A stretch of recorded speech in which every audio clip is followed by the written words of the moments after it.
Hi నమస్తే. నేను మీ journalist రెహమాన్ని.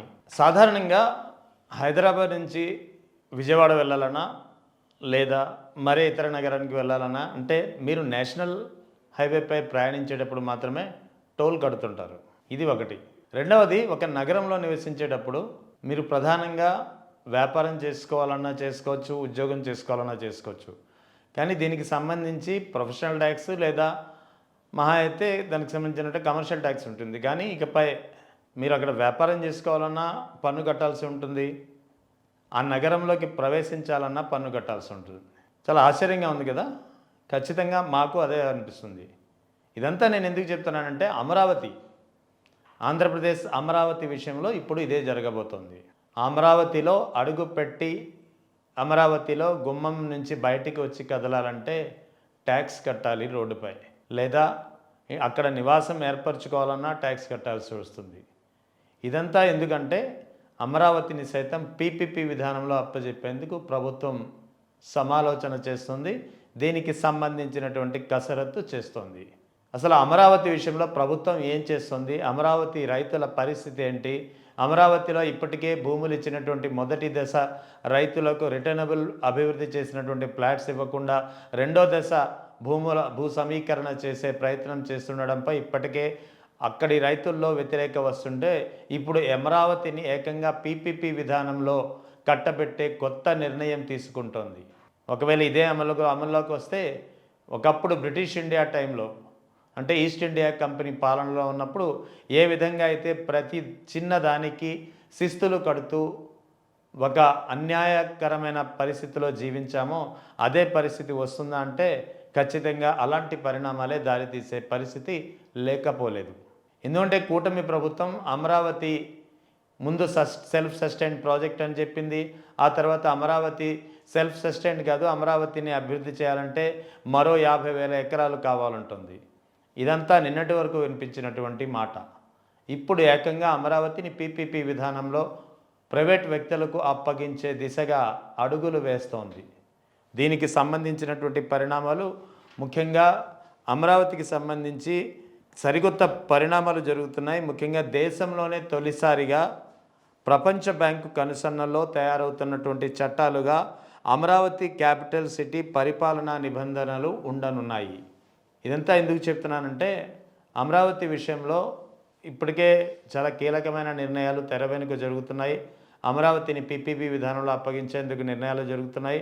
అమరావతిలో ఏదైతే ఏషియన్ డెవలప్మెంట్ బ్యాంక్ నుంచి పెద్ద ఎత్తున రుణాలు తీసుకుంటున్నామో ఇకపై అమరావతి నిర్మాణం, అమరావతిలో రాబడి ఎలా వస్తుంది, అమరావతిలో ఎలాంటి పన్నులు ఉండబోతున్నాయి, అమరావతి విషయంలో ఏ దిశగా నిర్ణయాలు తీసుకోవాలి, అమరావతిలో రోడ్ల నిర్మాణం ఏంటి, ఈ అన్ని విషయాలపై ఒక ప్రత్యేక చట్టం అవసరం అని చెప్పి గత ఏడాది జూలై నెలలో ఒక సమావేశంలోనే దీనికి సంబంధించి ఏషియన్ డెవలప్మెంట్ బ్యాంక్ ఆధ్వర్యంలో ఒక సమావేశం జరిగింది. ఆ సమావేశం ఇన్నోవేటివ్ అర్బన్ గవర్నెన్స్.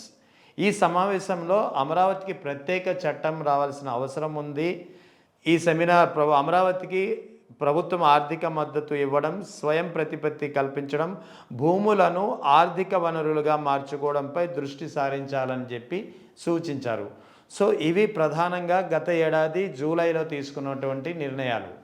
ఏకంగా ఏషియన్ డెవలప్మెంట్ బ్యాంకు ఏ బ్యాంకు నుంచి అయితే అమరావతి నిర్మాణం కోసం పెద్ద ఎత్తున రుణాలు తీసుకుంటున్నామో ఆ బ్యాంకు నుంచి వచ్చినటువంటి సూచనలు.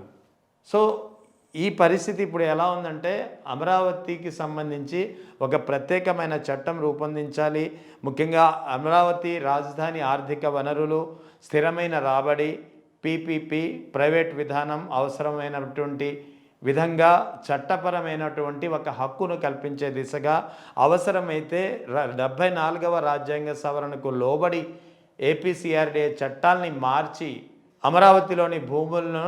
అమరావతి భూముల కోసం నిధులు సమీకరించుకునేందుకు అక్కడ ఉన్నటువంటి భూములను అమ్ముకునే హక్కులు కల్పించే దిశగా ఈ చట్టాలని మార్చడానికి ఒక ప్రయత్నం జరుగుతోంది.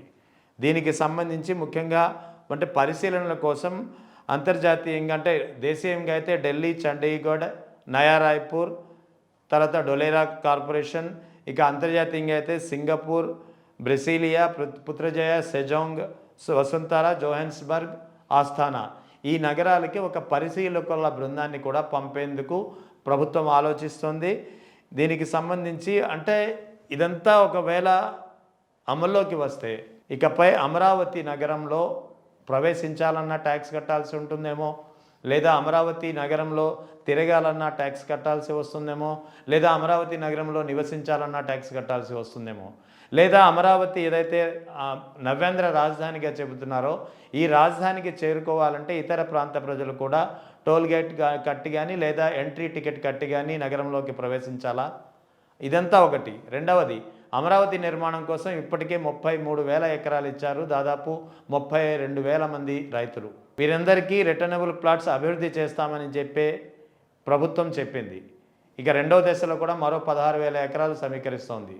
మరి ప్రభుత్వం ఇప్పుడు అమరావతిని పీపీపీ పద్ధతిలో ప్రైవేట్ వ్యక్తులకు అప్పగిస్తే ADB Andhra Asian development bank కనుసన్నల్లో మొత్తం అమరావతి యొక్క విధి విధానాలు నిర్ణయించే విధంగా ఒక ప్రత్యేక చట్టాన్ని ఇప్పుడు ఏదైతే సవరణ కోసం ప్రయత్నిస్తున్నారో, ఏదైతే ఏపీసీఆర్డీ చట్టాన్ని మార్చడానికి ఒక కొత్త ప్రయత్నం జరుగుతుందో ఇదే కనుక అమల్లోకి వస్తే అమరావతి రైతుల పరిస్థితి ఏంటి? రిటర్నబుల్ ప్లాట్స్ పరిస్థితి ఏంటి?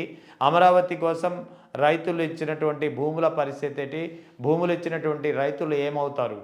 ఏదైతే కొత్త పీపీపీ విధానంలో ఏ కంపెనీ ఒకవేళ అమరావతి ప్రాజెక్ట్ కోసం ముందుకు వచ్చినా వాళ్ళు రైతులకు ఆ ప్లాట్స్ ఇస్తారా? ఇదే ఇప్పుడు ప్రధానమైనటువంటి ప్రశ్నలు. అంటే రానున్న కాలంలో అమరావతిలో పోలీసింగ్, రెవెన్యూ అంటే ప్రభుత్వ పరంగా జరగాల్సినటువంటి పనులు కూడా ప్రైవేట్ వ్యక్తులకు అనుసరణలో ఉండనున్నాయా? అసలు ఏం జరుగుతోంది అమరావతి విషయంలో? అమరావతి విషయంలో ప్రభుత్వం ఏం చేస్తుందో ప్రభుత్వానికి అసలు అర్థం అవుతుందా లేదా అనే ప్రధానమైనటువంటి ప్రశ్న ఇప్పుడు అందరి నోట వినిపిస్తుంది. దీనికి సంబంధించి పీపీపీ దిశగా అమరావతి అంటూ ఇవాళ ప్రజాశక్తిలో వచ్చినటువంటి కథనం అందరినీ ఆలోచింపజేస్తోంది.